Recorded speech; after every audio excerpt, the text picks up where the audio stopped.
On World News Tonight this Sunday, disaster at sea. The search for bodies, wreckage, and answers in the crash of EgyptAir Flight 990. Families from Cairo to California mourn the fate of the 217 on board.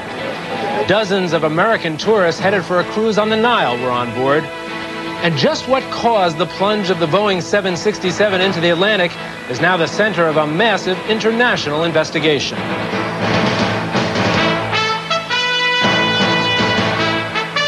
From ABC, this is World News Tonight, Sunday.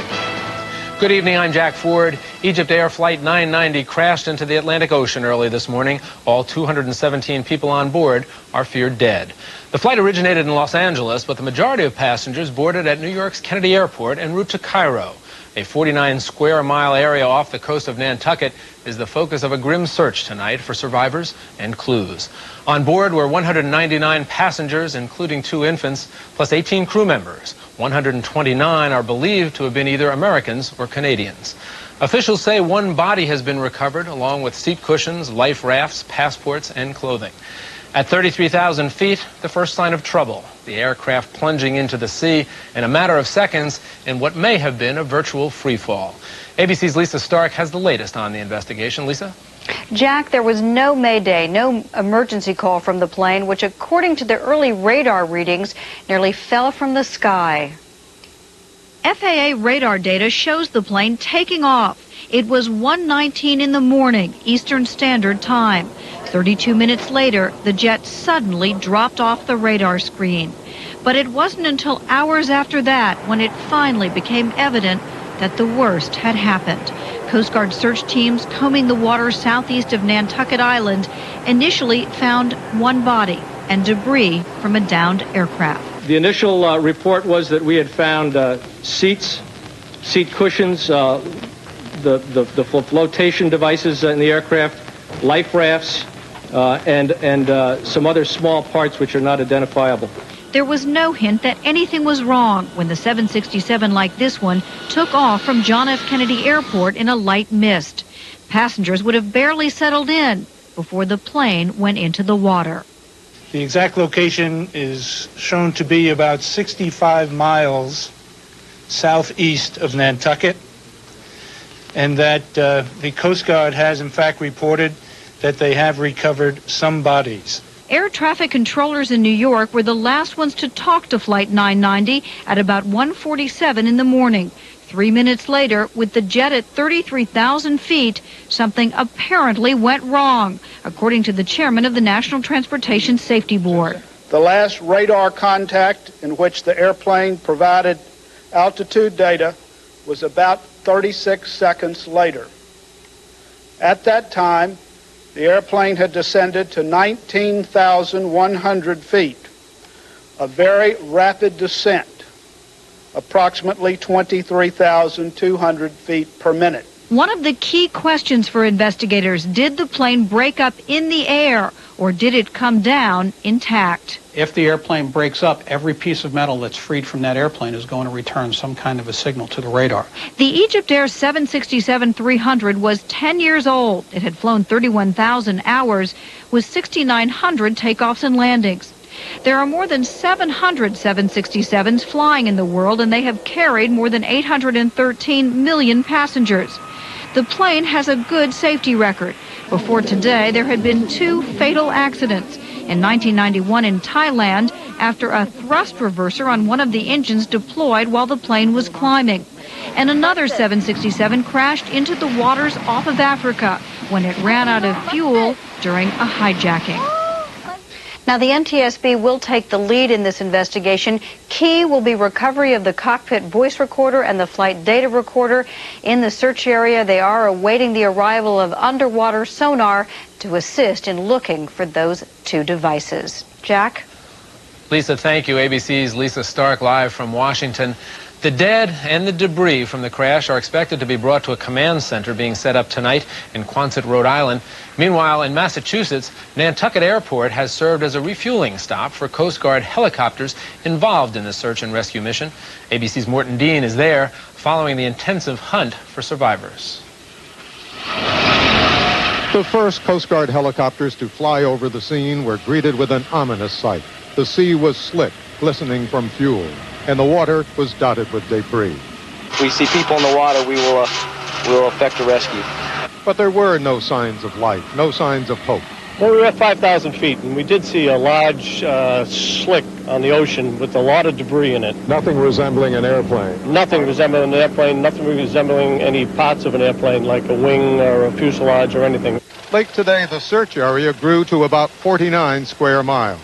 We are currently searching with 11 aircraft and 4 vessels, an area about 60 miles south of Nantucket. The rescue and recovery operation is expanding. USS Grapple, leaving Virginia this evening, is capable of lifting heavy objects from very deep water, a mission it has performed before. On this idyllic Massachusetts island late today, residents and tourists began to comb the water's edge for any debris from Flight 990 that might wash up on the shore. The authorities have made it very clear that anything picked up on the beaches should be turned in because it could become crucial to this investigation. Jack? More thank you. ABC's Morton Dean joining us. FBI agents are scouring U.S. airports for people who may have had contact with the Cairo-bound Egypt airplane. ABC's John Miller has been tracking every phase of this now international investigation.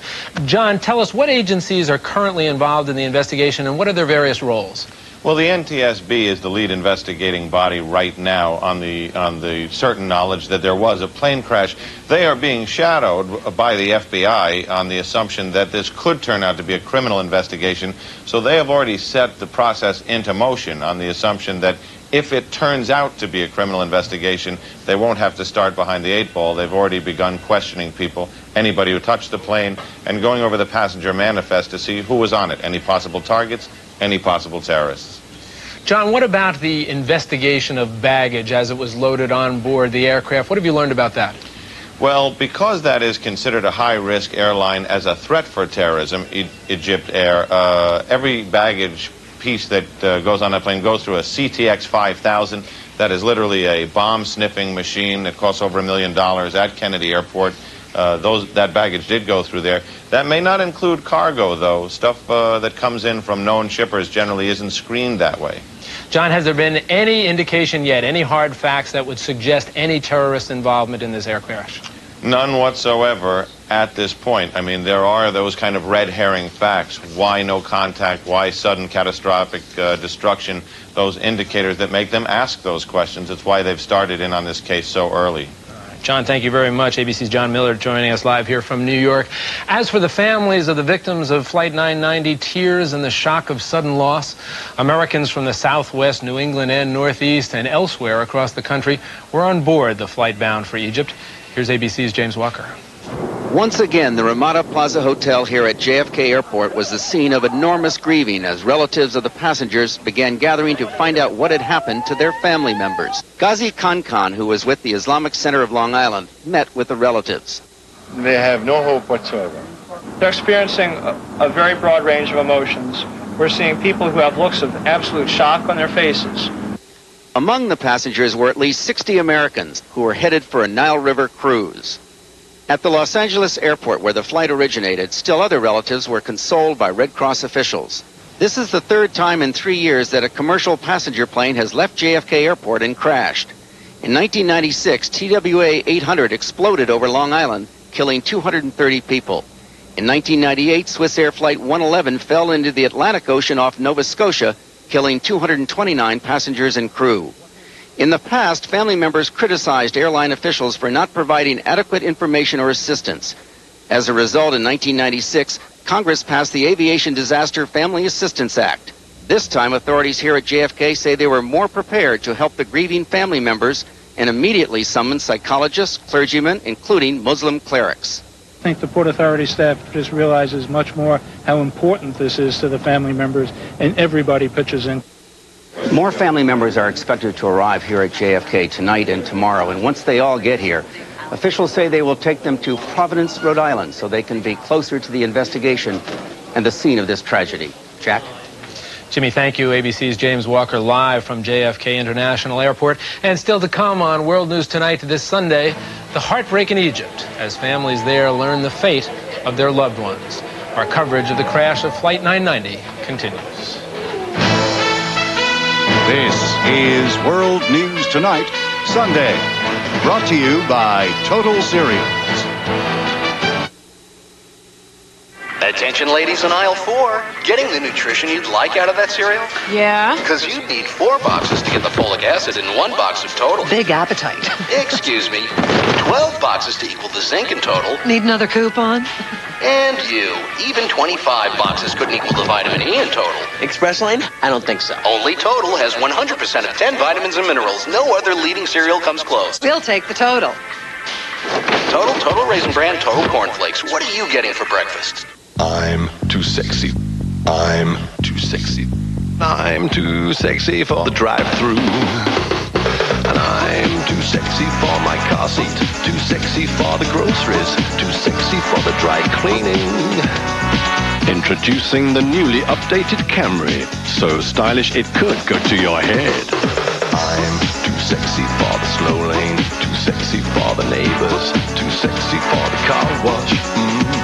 Too sexy. Yoo-hoo! Ready to go shopping? Ready for a better way to get my fiber. You'll have to concentrate. Huh? Concentrate on these new Phillips fiber caps. New Phillips fiber caps don't contain sweeteners like most powders. They're the most concentrated fiber you can get, so they're just as effective as Metamucil. And there's no sweeteners. How do you know all that? I use my concentration. New Phillips fiber caps, effective fiber therapy without the powder. Overseas, deep grief for those lost in the Egypt Air Flight 990 tragedy. ABC's Gillian Finley reports from Cairo. They had heard the news on radio and television. They came to the airport hoping it wasn't true. Family and friends, desperate for any information, crowded around 3 Egypt Air officials and their single list of those on board. Relief was when a name did not appear. Too often, the name was there. This man came looking for his nephew. Phoned me this morning at 7 o'clock, and he told me I am in New York airport now. I will stay for just 2 hours because delayed 2 hours, and we arrive. After this, everything is go black. According to the information I had, there is no distress call. As he fielded calls today, the chairman of the airline seemed as baffled as everyone else. Egypt Air has had 4 fatal crashes before, all of them during landings. In 1985, an Egypt Air 737 was hijacked to Malta by Palestinian gunmen. 58 passengers died when Egyptian troops stormed the plane. Security, the company says, is a priority. But just 2 weeks ago, a man wielding nothing more than a pen succeeded in hijacking an Air Egypt flight to Germany. No one was injured. Today, the airline confirmed that undercover security agents or sky marshals do travel on many Egypt Air flights, but not on Flight 990. The sky marshal is in some routes where maybe the security is not so high. But in the United States, no, the security is very high. Tomorrow, the chairman will fly to New York with families of those on board. The airline is now putting its faith in American investigators to find out just what went wrong. Jack? Gillian, thank you. ABC's Gillian Finley live from Cairo. President Clinton kept his eye on the situation all day long as he prepared to depart for his trip to Oslo for the Middle East peace talks. ABC's Andrea McCarran is at the White House. Tonight, President Clinton, who will fly across the Atlantic for peace talks in Norway, expressed his profound sadness over the fate of the Egyptian airliner. We do not know what caused this tragedy, but we will devote every necessary resource so that we can understand exactly what happened. At this moment, the thoughts and prayers of all of our people should be with the families of the passengers and the crew of Flight 990. The president was notified of the crash early this morning by his national security advisor, Sandy Berger. A White House team, including the administration's point man on counterterrorism, Richard Clark, told the president there was no evidence yet to suggest the crash was an act of terrorism. I think it's better if people draw no conclusions until we know something. White House officials say the crash was given, quote, special consideration because it happened just hours before the president's departure for Middle East peace talks in Norway and because it involved the aircraft of an Arab nation. Egyptian President Hosni Mubarak is considered a key player in the peace talks, although he is not expected in Oslo. This afternoon, President Clinton phoned Mubarak to express his condolences and his commitment to the recovery effort and the investigation. Jack? Andrea, thank you. ABC's Andrea McCarran joining us live from the White House. And still ahead, safety in the skies, the record of the Boeing 767. Our coverage of the crash of Egypt Air Flight 990 continues. We never thought we'd use OnStar for snakes. I just hate snakes. Yeah, traveling through Arizona, we blew a front tire. It shot off the road, and I looked down at the ground. It is crawling with rattlesnakes. It was unbelievable. I pushed the OnStar button. Within seconds, the OnStar advisor pinpointed our location and sent a tow truck. Call the paramedics. Yeah, and kept talking, because we hate snakes. Yeah. The one-touch connection to people who can help. OnStar. Call 1-800-OnStar-7. If you're one of the 36 million people who wear dentures, this is big. New 5-Minute Polydent cleans stains, then forms an invisible PolyShield barrier so you feel fresh all day. 5-Minute Polydent with PolyShield. You can't imagine the tension, Dad. Jamie was our last hope. Phone calls like this are just too important to rush. Their picture was huge. That's why we always dial 10-10-321. And then Jamie really smacked it. With 10-10-321, our calls over 10 minutes are half off. That's just 8 cents a minute, day or night. And at 8 cents a minute, we can talk as long as we want. Grandpa wants to talk to you. I won the game! Talk as long as you want with 10-10-321. It's time. Time for your heartburn to kick in because your heartburn relief gave out. It happens 2 or more days a week, even though you've treated it and changed your diet. That frequent, persistent heartburn may be due to acid reflux disease, potentially serious. It's Prilosec time. Time to see your doctor about prescription Prilosec. Your results may vary, but for many people, Prilosec provides 24 hours of complete heartburn relief with 1 daily dose. Ask your doctor for more information about Prilosec and if it's right for you. The most common side effects are headache, diarrhea, and abdominal pain. 24 hours of complete heartburn relief is possible. It's Prilosec time. Another Boeing 767 had troubles in the skies today. A Delta flight was forced to dump its fuel and return to the airport in Brussels, Belgium, after suffering mechanical difficulties. The plane was headed to New York. No one on board was hurt. Well, it has been a rough weekend for Boeing. Yesterday, it was revealed the company knew about potential overheating of central fuel tanks on a military version of the 747. That's 16 years before the crash of TWA Flight 800. Boeing also manufactures the 767. ABC's aviation consultant John Nance joins us now. John, tell us a little bit about the Boeing 767 aircraft. It's been a very successful aircraft, Jack. It was deployed, or I should say put on the market in the early 80s, and it had a brand new type of cockpit. It was a glass cockpit with computerization, more lightweight materials. It was a high flyer that used less fuel, and it was one of the first airplanes, actually the first airplane, to get ETOP certification. That's extended twin-engine over-water operations. So it's been a pioneer. We didn't used to trust airplanes with only 2 engines. We only trusted 3 and 4. What about the 767 safety record? It's been excellent all the way along. As a matter of fact, with this crash, if this pans out to be anything mechanical, it's only the 3rd crash and only the 2nd one that had any mechanical component to it. It has been a tremendous airplane for safety purposes when you consider the number of people that has flown in the number of years. And what about the safety record of Egypt Air? It's really pretty good, especially on international flights. They've had some problems in the last 25 years, mostly on domestic flights, and of course 1 or 2 with respect to the terroristic aspect that they're very much subject to, but not on international. They're a good carrier. The question people are asking now focuses on the time frame for this investigation. Is there any realistic estimate as to how long it'll take investigators before we have some answers?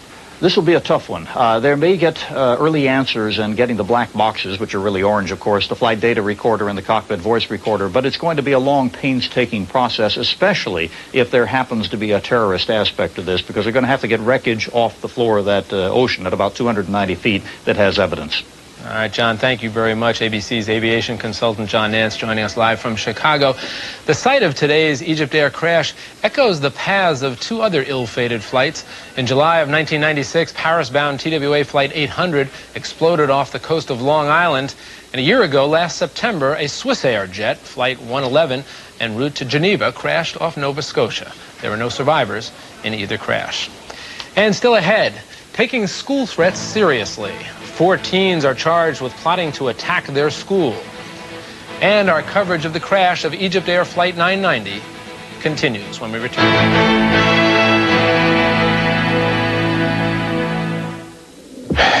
This job's killing me. I've got to start thinking about the future. Thinking long term. There's the kids' college. They need good health care. And then there's my retirement. Yeah, I got to start thinking about this stuff for more than 2 minutes at a time. Your health, your finances, your future. Aetna, for what matters most. The old neighborhood. And Vinny's? Shh, they're coming. I made your old favorite pepperoni. Can't eat that now. This can't be Charlie. I didn't take my Pepsi. I gotta wait. And we all wait. Take my Tagamet. You could eat now. When it's too late for Pepsid, it's not too late for Tagamet. You can take Tagamet right when you're going to eat and still prevent heartburn. With Tagamet, you can eat like a kid again. 20 years now. Where'd they go? Need help with those? I can do it. 20 years. I don't know. I mean, you just caught an etch. It happens. I sit and I wonder sometimes. Year after year, it's good to have someone you can depend on. Chevy, the most dependable, longest-lasting trucks on the road. Imagine a world without moisture. For millions of people with dry, scratchy eyes, this is how their world feels. Now there's new Visine Tears for dry eyes, with a unique tears formula not found in other leading brands. Visine Tears soothes dry, scratchy eyes and makes them feel moist and comfortable in seconds. Discover a world of comfort with new Visine Tears. It gets the dry out. Now available in preservative-free single-use containers. In other news across the country today, a deadly shooting erupted at a Halloween party early this morning. 1 person was killed and 5 others hurt. Witnesses say a group of men fired from a car into a crowd. The party was given off campus by a Ball State University fraternity. In Cleveland, students at South High School get ready to head back to class tomorrow. 4 of their classmates pleaded not guilty today to plotting to bomb their school and shoot other students. We're hearing about these sorts of plots more and more frequently lately. Here's ABC's Jim Williams. Some suspects' parents and their attorneys today said Cleveland police and the media have overreacted to the alleged school plot. I think the media hype and attention is absurd. The teenagers are accused of threatening to shoot their classmates and set off explosives here at South High School in what could have been a racially motivated act. Cleveland authorities say with so many school shootings across the country, now when kids are threatened, there is no such thing as an overreaction. There's going to be a zero tolerance to any child bringing violence or threatening violence in a building of the Cleveland Municipal School District. It's a policy being adopted by many of the nation's school districts. In a Seattle suburb last Friday, a 15-year-old boy was arrested at his high school for making threats. Police discovered 2 live pipe bombs at the boy's home. Investigators were acting on a tip from other children. Kind of takes a village to raise a child, so it takes a village to keep it safe, too. But it's become far more difficult for authorities to determine which threats are serious. Since last April's shooting at Columbine High School, there have been more than 3,000 school threats nationwide. This security expert says kids need to be taught it's no laughing matter. You don't walk through an airport yelling the term hijack or announcing that you've got a gun or a weapon or explosive device. It's the same situation in the schools. Tomorrow, the federal government will release a handbook of security recommendations for schools, including the use of video cameras and metal detectors. Increased security will already be in place at South High School when it reopens tomorrow. Jim Williams, ABC News, Cleveland. Race car driver Greg Moore died today when his car crashed during the Marlboro 500. He lost control coming out of a turn and slammed into a retaining wall. His car was shattered. Moore is the 2nd driver on the kart circuit to die this year. And still ahead, the decision that saved one man's life. That in our continuing coverage of the crash of Egypt Air Flight 990.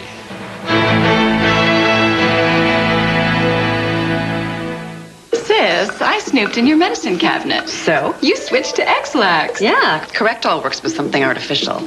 X-Lax works with natural senna. Very effectively, too. You tried it. What a find. What a snoop.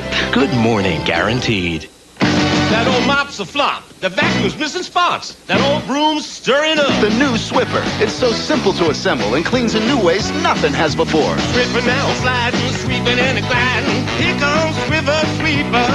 Swiffer claws use electrostatic action and lift and lock pockets to attract and trap dust, hair, and common allergens. Don't just move it. Remove it. Attracting and attracting, a wiping and a swiping. Here comes Swiffer Sweeper. Even alone, Swiffer claws get your home clean. When you're done, toss the cloth, and all the dirt goes with it. Swiffer now sliding, sweeping and gliding. Here comes Swiffer Sweeper. When Swiffer's the one, consider it done. In the household cleaners aisle. Don't wait one more day. Ask your doctor now about Flonase nasal spray or call 1-800-FLONASE. When your doctor writes your prescription for Flonase nasal spray, you'll be glad you took the time. Why wait? All you want is Flonase. If foods like onions and peppers give you gas, then do what I do. Take Beano before eating. It has a natural food enzyme that helps prevent gas caused by many vegetables, including beans. And for me, that's great news. Prevent gas with Beano. Tonight, on an all-new Snoops, a stalker has his eye on these private eyes. Look at what you do for a living. He was here again. Hello, Dana. He's just trying to scare me. He's here. David Kelly's Snoops, followed by The Practice, ABC tonight at 9, 8 Central. Recapping tonight's top story, there appear to be no survivors in the crash of Egypt Air Flight 990. The flight carrying 217 people left California yesterday.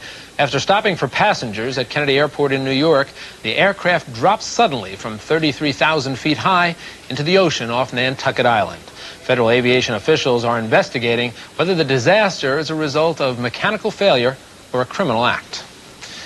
Finally, one man's brush with fate. El Said Abaza let his daughter decide when he would return home, and he's alive tonight because of it.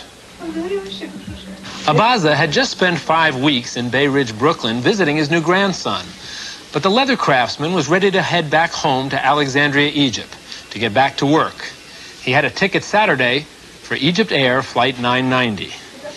But at the last minute, his daughter, Iman Abaza, canceled his trip. She would only talk off camera today. I miss him. I didn't see him for 2 years ago. So I want him to stay with us 1 more week. This morning, they heard the news. Flight 990 had disappeared over the Atlantic. What he said it's not my time to die. Abaza's first trip to the United States. And that is our report for this Sunday. Stay with ABC News and abcnews.com for continuing coverage of the crash of Flight 990. And on Good Morning America tomorrow, Charles Gibson reports from the command center in Rhode Island. I'm Jack Ford, and for all of us here at ABC News, have a good night and a good week.